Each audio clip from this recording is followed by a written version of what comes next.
দাবি মানার আশ্বাসে সচিবালয়ের সামনে সড়ক ছেড়েছেন চাকরিচ্যুত বিডিআর সদস্যরা। বিকেলে সচিবালয়ে ৮ সদস্যের প্রতিনিধি দলের সাথে স্বরাষ্ট্র উপদেষ্টার বৈঠক শেষে একথা জানান বৈষম্য বিরোধী ছাত্র আন্দোলনের সমন্বয়ক মাহিন সরকার। জানান, সোমবার উপদেষ্টার সাথে বৈঠকে পরবর্তী সিদ্ধান্ত নেওয়া হবে। দাবি না মানলে কঠোর কর্মসূচির হুঁশিয়ারি বিডিআর সদস্যদের।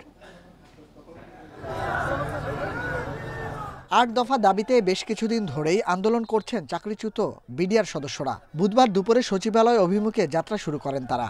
সচিবালয়ের সামনে সড়কে পড়েন পুলিশের বাধার মুখে।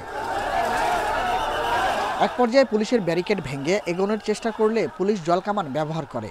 তাতে দমে না গিয়ে বেষ্টনী সরিয়ে সচিবালয়ের সামনে সড়কে বসে পড়েন তারা। আমাদের ন্যায্য অধিকার আদায়ের জন্য আমাদের এই সংগ্রাম, যতই আমরা জলকামান মারুক না কেন, যদি গুলিও করে তাও আমরা গুলি খাতি প্রস্তুত। দেওয়ালে ঠেকে গেছি, এখন আমাদের কিছু কোনো উপায় নাই, তাই রাজপথে আসছে আমাদের অধিকার আদায়ের জন্য। এ সময় প্রতীকী কাফনের কাপড় পরে রাস্তায় শুয়ে পড়েন অনেকে।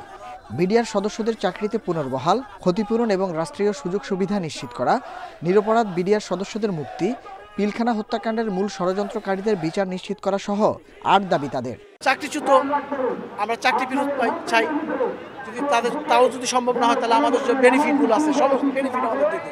তদন্তের মাধ্যমে খুনিদের মুখোশ উন্মোচন করে তাদের দৃষ্টান্তের মতো শাস্তি দিতে হবে এবং আমরা যারা নির্যাতিত তাদের অবিলম্বে চাকরি ফেরত দিতে হবে।